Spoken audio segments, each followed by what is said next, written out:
जय हिंद दोस्तों, the career maker में आप सभी का स्वागत है। अगर आप भी RRB, NTPC and railway group D की तैयारी कर रहे हैं तो ये सेट आपके लिए बहुत ही महत्वपूर्ण है। इस सेट में टोटल 20 क्वेश्चंस दिए गए हैं जो railway and NTPC group D के लिए बहुत ही महत्वपूर्ण है। ये एक्सपेक्टेड क्वेश्चन यानी सेम पैटर्न पर क्वेश्चन देता है, ठीक है। और प्रीवियस ईयर का आपका सेट दिया गया है, ठीक है। तो चलिए स्टार्ट करते हैं। सबसे पहला क्वेश्चन बोला गया है, क्वेश्चन कहता है निम्नलिखित में से किस नदी का उद्गम पश्चिमी घाट की ब्रह्मगिरी श्रेणी में है। तो ब्रह्मगिरी श्रेणी में आपका आंसर हो जाएगा कावेरी नदी, ठीक है। कौन सा आंसर होगा? कावेरी नदी। कावेरी नदी का स्रोत कर्नाटक राज्य के कोडागु जिले के पास पश्चिमी घाट की ब्रह्मगिरी रेनी है, ठीक है। कौन सा जिला? कर्नाटक के कोडागु कर्नाटक के कोडागु जिले के पास पश्चिमी घाट की ब्रह्मगिरी श्रेणी है, ठीक है। कावेरी नदी जो है कर्नाटक और तमिलनाडु से होकर गुजरती है। कावेरी नदी जो कहाँ से गुजरती है? कर्नाटक और तमिलनाडु तमिलनाडु से होकर गुजरती है। गोदावरी और कृष्णा नदी के बाद, यानी कि गोदावरी नदी और कृष्णा नदी के बाद ये साउथ इंडियन साउथ इंडिया या दक्षिण भारत की तीसरी थर्ड तीसरी सबसे बड़ी नदी है। कौन है? तो यह कावेरी नदी है, ठीक है। चलिए अगले क्वेश्चन में चलते हैं। अगला क्वेश्चन बोला गया है निम्नलिखित में से कौन सा स्थल चीन और म्यांमार के रास्ते में ब्रह्मपुत्र घाटी के पास पहाड़ियों पर स्थित है, ठीक है। इसका आंसर हो जाएगा Daojali Daojali Hading, option number D. Daojali Hading जो है असम असम के दीमा हासो जिले, कौन सा? दीमा हासो हसाओ जिले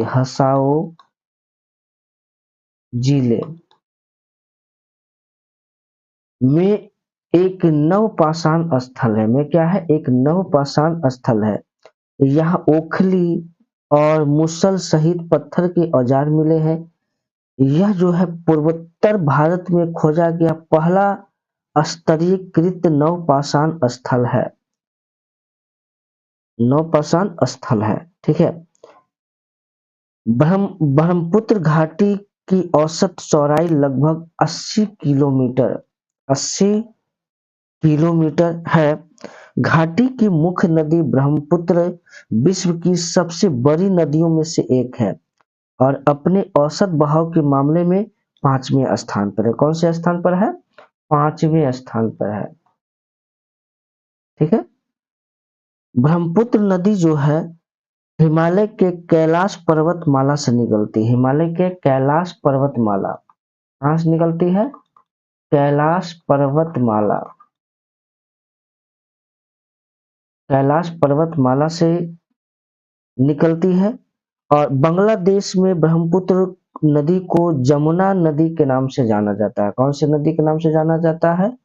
जमुना नदी के नाम से जाना जाता है। कहाँ? बांग्लादेश में। बांग्लादेश में इसे जमुना के नाम से भी जाना जाता है, ठीक है। और अरुणाचल प्रदेश में ब्रह्मपुत्र नदी को दिहांग नाम से जाना जाता है। कौन से नाम से जाना जाता है? दिहांग नाम से जाना जाता है ब्रह्मपुत्र नदी को, ठीक है। ब्रह्मपुत्र नदी को लाल नदी भी कहा जाता है। ब्रह्मपुत्र नदी को लाल नदी भी कहा जाता है। क्लियर है? चलिए आगे बढ़ते हैं। अगला क्वेश्चन बोला गया है निम्नलिखित में से कौन सा एक भारत के पश्चिमी तट के साथ एक बंदरगाह नहीं है? भारत के पश्चिमी तट के साथ एक बंदरगाह नहीं है जिसका नाम बताना है। इसका आंसर हो जाएगा ऑप्शन नंबर सी, टूटीकोरिन। क्या आंसर हो जाएगा? Tuticorin, option number C. Option number C is right answer. ठीक है। भारत के पश्चिमी तट के साथ बंदरगाह जो है ये आपका कांडला है, मंझगांव है, जेएलएन बंदरगाह, नाहनवा सेवा, मुरंगांव, मैंगलोर, कोचीन आदि पश्चिमी तट के साथ स्थित है। महत्वपूर्ण प्राकृतिक बंदरगाह है। ये सब कौन सा है? महत्वपूर्ण प्राकृतिक बंदरगाह है। लेकिन तूतीकोरिन एक बंदरगाह नहीं है, पश्चिमी तट, भारत के पश्चिमी तट के बंदरगाह नहीं है। ठीक है। गुजरात में कच्छ और कठियावाड़ तट, महाराष्ट्र में कोंकण तट, कर्नाटक और केरल में क्रमशः गोवा तट और मालाबार तट है। ठीक है। चलिए आगे बढ़ते हैं। अगला क्वेश्चन कहता है, माजुली एक नदी द्वीप है। माजुली क्या है? एक नदी द्वीप है जो निम्नलिखित में से किस नदी पर स्थित है? माजुली जो है एक नदी द्वीप है जो निम्नलिखित में से किस नदी पर स्थित है? ठीक है। तो इसका आंसर हो जाएगा ऑप्शन नंबर ए, ब्रह्मपुत्र नदी। ऑप्शन नंबर क्या हो जाएगा? ए हो जाएगा, ब्रह्मपुत्र नदी। ठीक है। माजुली असम में ब्रह्मपुत्र नदी के बीच में स्थित एक बड़ा नदी द्वीप है। कहाँ है? असम में। असम में ब्रह्मपुत्र नदी नदी के बीच में एक आपका क्या है? बड़ा नदी द्वीप है। बड़ा क्या है? नदी द्वीप है।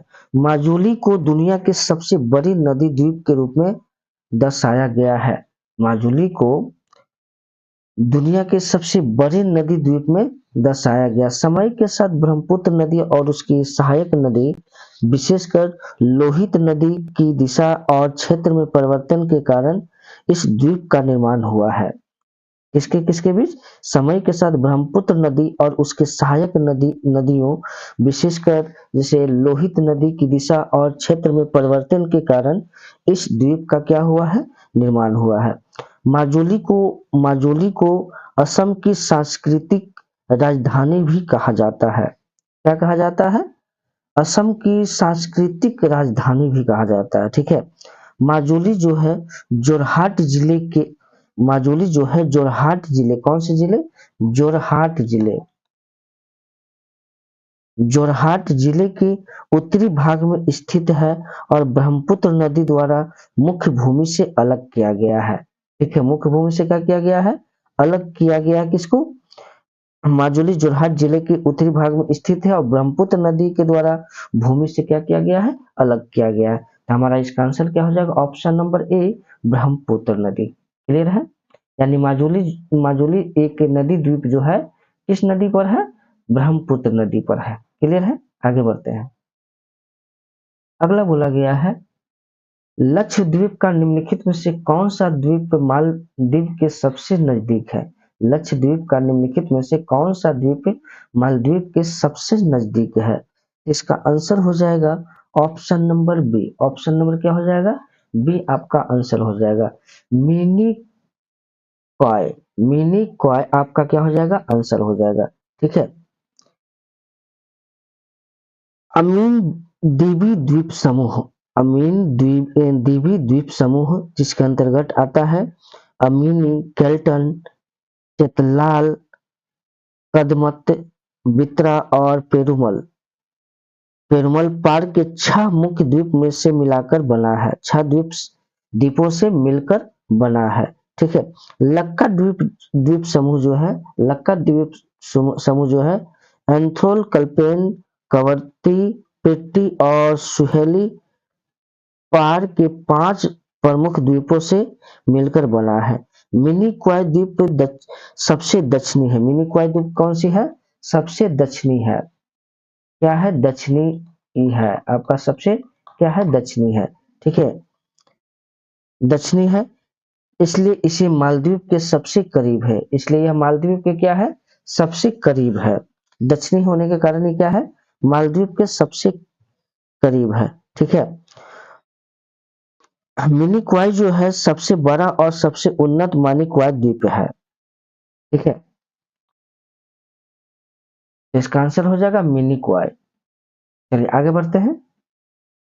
अगला क्वेश्चन है, निम्नलिखित में से किस ग्रहों की गति के 3 नियमों का प्रतिपादन करने का श्रेय दिया जाता है? इसका आंसर हो जाएगा option number D. Option number D, Johannes Kepler. Johannes Kepler जो है, जोहान्स केपलर ग्रहों की गति के 3 नियमों का प्रतिपादन करने का श्रेय दिया जाता है। किनको? जोहान्स केपलर को। ठीक है, 1609 1609 और 1619 के बीच जोहान्स केपलर द्वारा प्रकाशित ग्रहों के गति के केपलर के नियम सूर्य के चारों ओर ग्रहों की कक्षाओं में वर्णन करते हैं। ठीक है, क्या करते हैं? वर्णन करते हैं। ठीक है, नियमों से निकोलस कोपरनिकस के सूर्य केंद्रित सिद्धांतों को संशोधित किया था। इसकी गोलाकार कक्षाओं और ऊपरी केंद्रों को अंडाकार प्रक्षेप वक्र के साथ विस्थापित कर दिया था। ठीक है, ग्रहों के वेग से विभिन्न नियम होते हैं। सबसे पहला नियम, किसी ग्रह की कक्षा एक दीर्घवृत्तीय होती है जिसमें सूर्य 2 केंद्रों में से एक पर होता है। ठीक है, दूसरा सेकंड नियम है, एक ग्रह और सूर्य को मिलाने वाला एक रेखाखंड समान समय अंतराल के दौरान समान क्षेत्रफलों को पार करता है। तीसरा कंडीशन है, नियम है, किसी ग्रह को कक्षीय आवर्तकाल और वर्ग उसकी कक्षा के अर्थ मुख्य अक्ष की लंबाई के घन के समानुपाती होती है। ये आपका क्या है? 3 नियम है। ठीक है, आगे बढ़ते हैं। अगला क्वेश्चन। अगला क्वेश्चन दिया गया है, भारतीय राष्ट्रीय कांग्रेस की प्रथम महिला अध्यक्ष कौन थी? कि प्रथम महिला अध्यक्ष कौन थी, जिसके बारे में आपको बताना है। भारतीय राष्ट्रीय कांग्रेस की प्रथम महिला अध्यक्ष कौन थी? इसका आंसर हो जाएगा एनी बेसेंट। कौन सा आंसर हो जाएगा? एनी बेसेंट हमारा राइट आंसर हो जाएगा, ऑप्शन नंबर ए। ठीक है, एनी बेसेंट भारतीय राष्ट्रीय कांग्रेस की प्रथम महिला अध्यक्ष बनी थी। ठीक है, उन्होंने 1917 के कलकत्ता अधिवेशन में कांग्रेस की अध्यक्षता की थी। किसकी अध्यक्षता की थी? कांग्रेस की अध्यक्षता की थी। कांग्रेस की अध्यक्षता की थी कब? 1917 ईस्वी में। ठीक है, 1917 ईस्वी में एनी बेसेंट ने पहली बार भारत 1893 ईस्वी में 1893 ईस्वी में भारत का दौरा किया था और बाद में भारतीय राष्ट्रवादी आंदोलन में शामिल होकर यहीं बस गई थी। ठीक है, कौन? Annie Besant. 1916 में इन्होंने इंडियन होम रूल लीग की स्थापना की। कब की? 1916 ईस्वी में। 1916 ईस्वी में इन्होंने इंडियन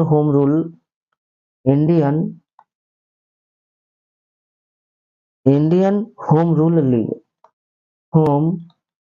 रूल लीग की स्थापना की, जिसकी वे अध्यक्ष बने थे। ठीक है, तो हमारा इसका आंसर को हो जाएगा 7 का। भारतीय राष्ट्रीय कांग्रेस की प्रथम महिला कौन थी? तो एनी बेसेंट थी। ठीक है, और ये सब भी मैंने एग्जाम्पल के तौर पर बताया है, इसे भी ध्यान में रखिएगा। क्लियर? आगे बढ़ते हैं। अगला बोला गया है, निम्नलिखित स्वतंत्रता सेनानियों में से किसने भारत छोड़ो आंदोलन के दौरान मुंबई के ग्वालियर टैंक मैदान में भारतीय ध्वज फहराया था? भारतीय ध्वज फहराया था। ठीक है, तो इसका आंसर हो जाएगा option number D, Aruna Asaf Ali. Aruna Asaf Ali. ठीक है, क्या आंसर हो जाएगा? अरुणा आसफ अली। अरुणा आसफ अली एक भारतीय शिक्षक थे जो राजनीतिक कार्यकर्ता और प्रकाशक थी। ठीक है, भारतीय स्वतंत्रता आंदोलन में एक सक्रिय भागीदारी उन्होंने 1942 ईस्वी में 1942 ईस्वी में भारत छोड़ो आंदोलन के दौरान ग्वालियर टैंक मैदान बॉम्बे में भारतीय राष्ट्रीय ध्वज फहराने के लिए व्यापक रूप से याद किया जाता है। ठीक है, भारत छोड़ो आंदोलन की शुरुआत भारत छोड़ो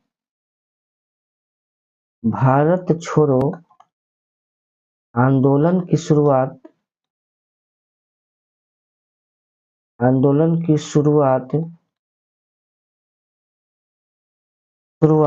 8 अगस्त 1942 ईस्वी को हुई थी। कब हुई थी? 8 अगस्त 1942 ईस्वी को हुई थी। भारत में प्रत्येक वर्ष 8 अगस्त को क्रांति दिवस के रूप में मनाया जाता है। 8 अगस्त को क्या मनाया जाता है? क्रांति दिवस के नाम पर मनाया जाता है। क्रांति दिवस के रूप में मनाया जाता है। कब? 8 अगस्त को मनाया जाता है। ठीक है, क्रिप्सन मिशन की विफलता ने भारत छोड़ो आंदोलन के तात्कालिक कारण के रूप में कार्य किया गया है। हिंदू महासभा ने खुले मोर्चे पर आधिकारिक तौर पर आंदोलन का बहिष्कार किया था। ठीक है, तो इसका यानी क्वेश्चन आपका एक रहता है, लेकिन इस पे बहुत सारे निचोड़ आपको बताते हैं, वो आप समझते चलिएगा और नोट डाउन करते चलिएगा। ठीक है, आगे बढ़ते हैं। अगला क्वेश्चन बोला गया है 1971 में बनारस में किस कॉलेज की स्थापना हुई थी? 1791 में, 1971 नहीं 1791 है। 1791 में बनारस में किस कॉलेज की स्थापना हुई थी? उसका आंसर हो जाएगा संस्कृत कॉलेज। कौन सा कॉलेज? संस्कृत कॉलेज हमारा क्या हो जाएगा? आंसर हो जाएगा। तो संस्कृत कॉलेज। ठीक है, संस्कृत कॉलेज जो है बनारस में 1791 ईस्वी में जोनाथन डंकन ने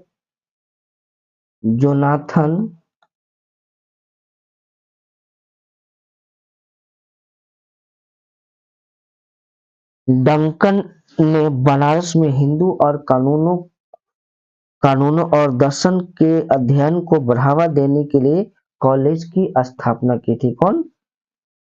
जोनाथन डंकन ने। ठीक है, 1958 ईस्वी में संस्कृत कॉलेज एक विश्वविद्यालय बन गया था। क्या बन गया था? जो संस्कृत कॉलेज था एक क्या बन गया? विश्वविद्यालय, यानी कि यूनिवर्सिटी बन गया। और सन 1974 ईस्वी में नाम बदलकर संपूर्णानंद संस्कृत विश्वविद्यालय कर दिया गया था। संस्कृत कॉलेज को क्या नाम दे दिया था 1974 ईस्वी में?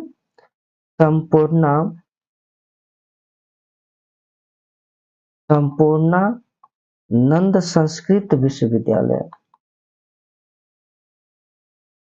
संस्कृत विश्वविद्यालय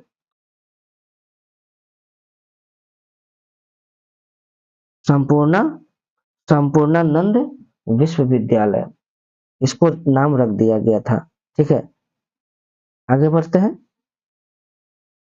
हाँ, ये सब के बारे में भी अगर जानना चाहते हैं तो इसके बारे में भी बता देते हैं। ठीक है, दयानंद कॉलेज जो है एक सार्वजनिक रूप से प्रायोजित यूजीसी मान्यता प्राप्त कॉलेज गुरु जम्भेश्वर विश्वविद्यालय हिसार से जुड़ा हुआ है। दयानंद कॉलेज जो है कहाँ है? दयानंद कॉलेज जो है हिसार में है। कहाँ है? हिसार में है। ठीक है, शिवाजी कॉलेज। आइए शिवाजी कॉलेज के बारे में जानते हैं। शिवाजी कॉलेज जो है दिल्ली विश्वविद्यालय से संबंध रखने वाला एक सह शिक्षा संस्थान है शिवाजी कॉलेज। ठीक है, सह शिक्षा क्या है? सह शिक्षा संस्थान शिवाजी कॉलेज। ठीक है, अब आइए हिंदू कॉलेज के बारे में समझते हैं। हिंदू कॉलेज वाराणसी उत्तर प्रदेश भारत में एक कॉलेजिएट केंद्रीय और शोध विश्वविद्यालय है जिसे हिंदू कॉलेज भी कहा जाता है। कौन सा कॉलेज कहा जाता है? हिंदू कॉलेज भी कहा जाता है। ठीक है, चलिए आगे बढ़ते हैं। अगला क्वेश्चन बोला गया है बाबर ने निम्नलिखित में से किस वर्ष में मुगल साम्राज्य की स्थापना की थी? बाबर ने निम्नलिखित में से किस वर्ष में मुगल साम्राज्य की स्थापना की थी? हमारा आंसर हो जाएगा ऑप्शन नंबर बी 1526 ईस्वी। आंसर क्या हो जाएगा? 1526 ईस्वी। ठीक है। बाबर ने 16वीं शताब्दी बाबर ने 16वीं शताब्दी में काबुल से उत्तरी भारत, कहाँ से? काबुल से उत्तरी भारत, काबुल से उत्तरी भारत को अपने मूल स्थान के रूप में जीतकर मुगल राजवंश की स्थापना की थी। कौन से राजवंश की स्थापना की थी? मुगल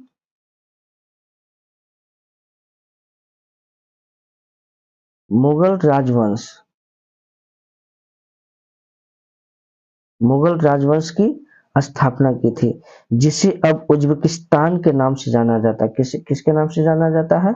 उज्बेकिस्तान। उज्बेकिस्तान के नाम से जाना जाता है। बाबर वहां एक योद्धा सरदार था। बाबर कौन था? योद्धा सरदार था, जिसने पानीपत की पहली लड़ाई में दिल्ली के सुल्तान इब्राहिम लोदी को हराया था। किसे हराया था? इब्राहिम लोदी को इन्होंने हराया था। ठीक है। तो यहाँ पे क्वेश्चन तो सिंपल पूछा गया, बाबर निम्नलिखित में से किस वर्ष में मुगल साम्राज्य की स्थापना की थी? तब कब हो जाएगा? 1526 ईस्वी में। ठीक है। इसका और रीजन समझिएगा। 1526 ईस्वी में कैसे हुआ? बाबर ने 4 साल तक शासन किया था। बाबर ने 4 साल तक शासन किया था। 1526 ईस्वी से लेकर के 1530 ईस्वी तक उन्होंने शासन किया था, बाबर ने। ठीक है। मुगल वंश ने टोटल 1720 ईस्वी तक शासन किया था। मुगल वंश जो है,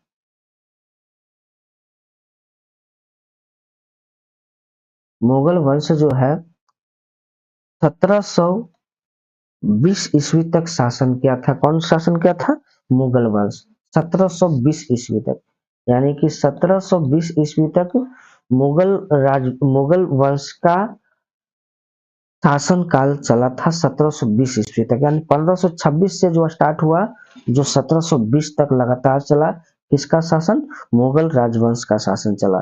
ठीक है। यानी मुगल साम्राज्य की स्थापना कब हुई थी? 1526 ईस्वी में। क्लियर है? आगे बढ़ते हैं। अगला क्वेश्चन बोला गया है, अशोक ने अपने क्षेत्र की सामाजिक समस्याओं के समाधान के लिए डैश को नियुक्त किया गया। ठीक है, डैश को नियुक्त किया गया। तो इसका आंसर हो जाएगा option number D. Option number D, Dhamma महामातम महामात्य। धम्म महामात्य, ये आपका क्या हो गया? धम्म महामात्य को नियुक्त किया गया। ठीक है। समाधान के लिए धम्म महामात्य को नियुक्त किया गया। ठीक है।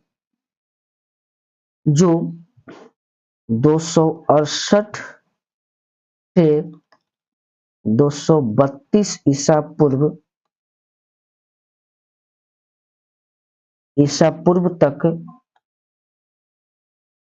अशोक ने धम्म महामत नियुक्त किया। लगभग 260 ईसा पूर्व, लगभग 260 ईसा पूर्व उन्होंने बौद्ध धर्म को राज्य धर्म घोषित कर दिया। अशोक ने बौद्ध धर्म को राज्य धर्म घोषित कर दिया था।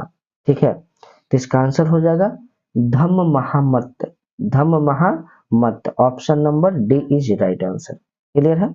आगे बढ़ते हैं। कहता है, अलाउद्दीन खिलजी ने किस स्थान का नाम बदलकर खिजराबाद कर दिया था? ठीक है, खिजराबाद कर दिया था। इसका आंसर हो जाएगा ऑप्शन नंबर ए, चित्तौड़। आंसर क्या हो जाएगा? ऑप्शन नंबर ए, चित्तौड़। यानी अलाउद्दीन खिलजी ने चित्तौड़ स्थान का नाम बदलकर खिजराबाद कर दिया था। कौन सा कर दिया था? खिजराबाद। यानी खिजराबाद का पहले नाम क्या था? चित्तौड़ नाम था। चित्तौड़। ठीक है, चित्तौड़ आपका क्या था? नाम था पहले से। तो हमारा आंसर क्या हो जाएगा? Option number A is right answer. Chittorgarh जो है राजस्थान राज्य के दक्षिणी भाग में स्थित है। कहाँ है स्थित? राजस्थान। राजस्थान के दक्षिणी भाग में स्थित है। दिल्ली सल्तनत काल में चित्तौड़गढ़ का नाम खिजराबाद किया गया था, किसके शासनकाल में? दिल्ली सल्तनत काल में। दिल्ली सल्तनत,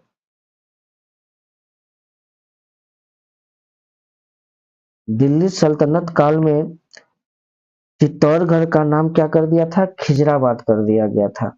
ठीक है, चलिए आगे बढ़ते हैं। अगला क्वेश्चन, अगला क्वेश्चन पूछा गया 13 नंबर क्वेश्चन, बोला गया है संपूर्ण क्रांति का नारा किसके द्वारा दिया गया था? संपूर्ण क्रांति का नारा किसके द्वारा दिया गया था?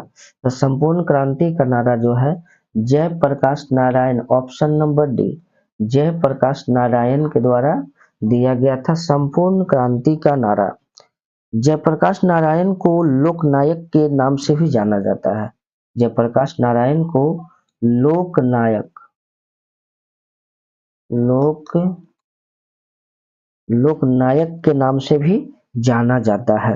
ठीक है, जयप्रकाश नारायण को भारत छोड़ो आंदोलन के नायक के रूप में भी जाना जाता है। भारत छोड़ो आंदोलन के नायक के रूप में भी जाना जाता है। वे एक स्वतंत्रता सेनानी, समाजवादी और सिद्धांतवादी व्यक्ति थे। इन्होंने इंदिरा गांधी के खिलाफ संपूर्ण क्रांति आंदोलन के दौरान प्रमुख नेता के रूप में भूमिका निभाई थी। किसके खिलाफ? इंदिरा गांधी के खिलाफ। इंदिरा गांधी,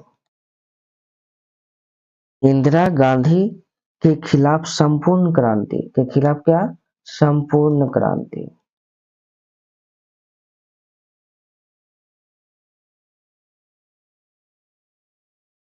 संपूर्ण क्रांति के दौरान मुख्य नेता के रूप में भूमिका निभाई थी।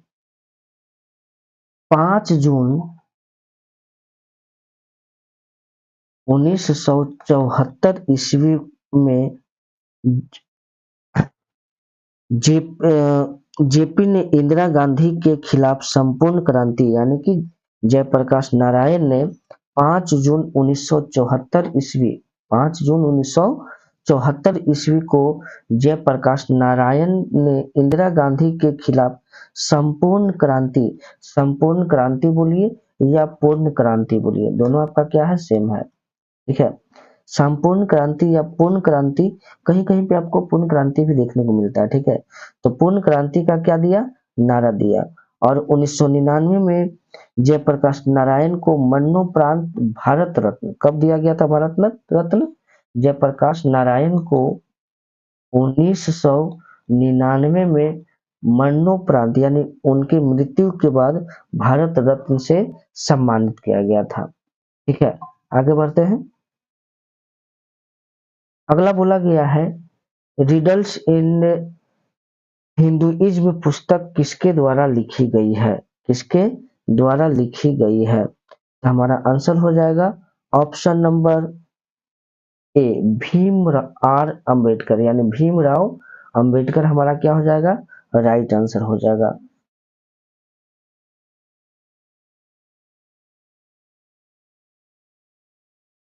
चलिए आगे बढ़ते हैं। अगला क्वेश्चन है 15 नंबर, कहता है कन्नौज पर राजवंशों में से कौन सा राजवंश त्रिकोणीय संघर्ष का हिस्सा नहीं किया था? तो हमारा आंसर हो जाएगा ऑप्शन नंबर डी, चोल। हमारा आंसर क्या हो जाएगा? Option number D, Chola. ठीक है, कन्नौज पर आधिपत्य स्थापित करने के लिए चोल जो है त्रिकोणीय संघर्ष का हिस्सा नहीं था। 8वीं शताब्दी में हर्ष कन्नौज की मृत्यु के बाद विभिन्न शक्तियों के बीच आकर्षण का केंद्र बना गया। यह 3 बड़ी शक्तियां पाला, गुर्जर प्रतिहार और राष्ट्रकूट के बीच त्रिकोणीय संघर्ष का कारण बन गया था। ठीक है, चलिए आगे बढ़ते हैं। अगला बोला गया है मौलिक कर्तव्यों की अनुशंसा डैश समिति ने की थी। चलिए बताइए इसका आंसर।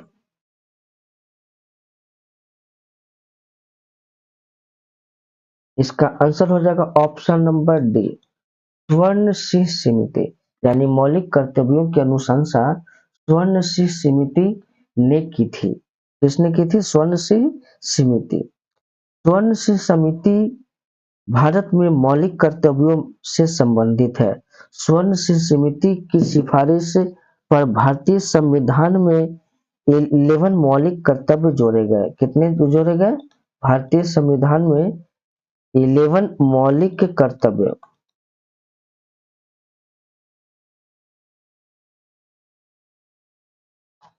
मौलिक कर्तव्य जोड़े गए। अनुच्छेद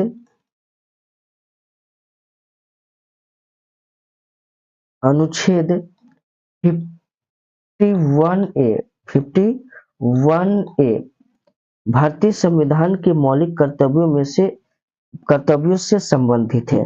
अनुच्छेद 51A जो है भारतीय संविधान में मौलिक कर्तव्यों से संबंधित है। ठीक है। भारतीय संविधान मौलिक कर्तव्यों को 42वें संवैधानिक संशोधन अधिनियम 1976 में जोड़ा गया। ठीक है। 42वें संशोधन, कौन से संशोधन? 42वें संवैधानिक संशोधन अधिनियम 1976 द्वारा जोड़ा गया। कब जोड़ा गया? 1976 द्वारा जोड़ा गया। ठीक है। आगे बढ़ते हैं। 17 नंबर क्वेश्चन। 17 नंबर क्वेश्चन बोला गया है, भारतीय संविधान के निम्नलिखित में से कौन सा प्रावधान कनाडा के संविधान से लिया गया? किसके संविधान से लिया गया है? कनाडा के संविधान से लिया गया है। इसका आंसर हो जाएगा ऑप्शन नंबर सी, सर्वोच्च न्यायालय का सलाहकार क्षेत्राधिकार। सर्वोच्च न्यायालय का सलाहकार और क्षेत्राधिकार, ऑप्शन नंबर सी। कनाडा का संविधान सर्वोच्च न्यायालय का सलाहकार क्षेत्राधिकार और एक मजबूत केंद्र वाली संघीय व्यवस्था है। ठीक है। हमारा आंसर हो जाएगा ऑप्शन नंबर सी। आगे बढ़ते हैं। क्वेश्चन नंबर 18 बोला गया, भारत के संविधान की अनुसूची डैश अनुसूची राज्यों के नामों और उनके क्षेत्रीय क्षेत्राधिकार से संबंधित है। तो हमारा आंसर हो जाएगा पहली अनुसूची। भारत के संविधान की पहली अनुसूची राज्यों के नामों और उनके क्षेत्रीय क्षेत्राधिकार से क्या है? संबंधित है। ठीक है। पहली सूची में क्या क्या आता है जो समझिएगा। पहली सूची में राज्यों के नाम और उनके क्षेत्रीय अधिकार, केंद्र शासित प्रदेशों के नाम और उनकी सीमा, अनुच्छेद 1 से 4 तक इसमें क्या है? शामिल है। संविधान के भाग 1 के तहत अनुच्छेद 1 से लेके 4 से संघर्ष और उसके क्षेत्र से संबंधित है। ठीक है। तो हमारा आंसर क्या हो जाएगा? ऑप्शन नंबर ए। आगे बढ़ते हैं। क्वेश्चन नंबर 19 बोला गया है, 19 नंबर, भारत के संविधान का कौन सा अनुच्छेद संसद के सत्यावासन और विश्वघटन से संबंधित है? तो हमारा आंसर हो जाएगा अनुच्छेद 85। अनुच्छेद 85।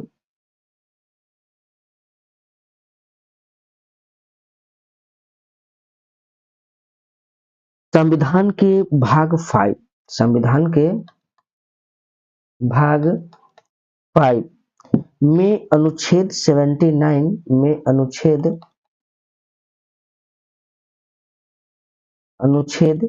79 से 122 संसद की प्रक्रियाओं और शक्तियों से संबंधित है। अनुच्छेद 85 संसद सत्र और उसके सत्रावासन और विघटन से संबंधित है। किससे संबंधित है? सत्रावासन और विघटन से संबंधित है। ठीक है। तो हमारा आंसर हो जाएगा option number A is right answer. चलिए, आज का सबसे लास्ट क्वेश्चन 20 नंबर बोला गया है, 29 अगस्त 1947 को डैश की अध्यक्षता में संविधान सभा ने प्रारूप समिति का गठन किया। इसका आंसर हो जाएगा डॉक्टर भीमराव अंबेडकर। डॉक्टर भीमराव अंबेडकर। 29 अगस्त 1947 को भीमराव अंबेडकर की अध्यक्षता में संविधान सभा ने प्रारूप समिति का गठन किया था। प्रारूप समिति का गठन किया था। उन्होंने 21 फरवरी उन्होंने 21 फरवरी 1948 को विधानसभा के अध्यक्ष के लिए भारत का एक मसौदा संविधान प्रस्तुत किया गया था। तो हमारा आंसर हो जाएगा ऑप्शन नंबर ए, भीमराव अंबेडकर। अगर हमारा ये सेशन आप लोग को अच्छा लगा होगा तो हमारे चैनल द कैरियर मेकर को जरूर सब्सक्राइब करें, और ऐसे ही वीडियो देखने के लिए, ऐसे ही questions, update question, expected question देखने के लिए आप हमारे चैनल से जुड़े रह सकते हैं और हमारे चैनल को सब्सक्राइब करें। ठीक है, तो चलिए मिलते हैं अगले सेशन में। तब तक के लिए जय हिंद।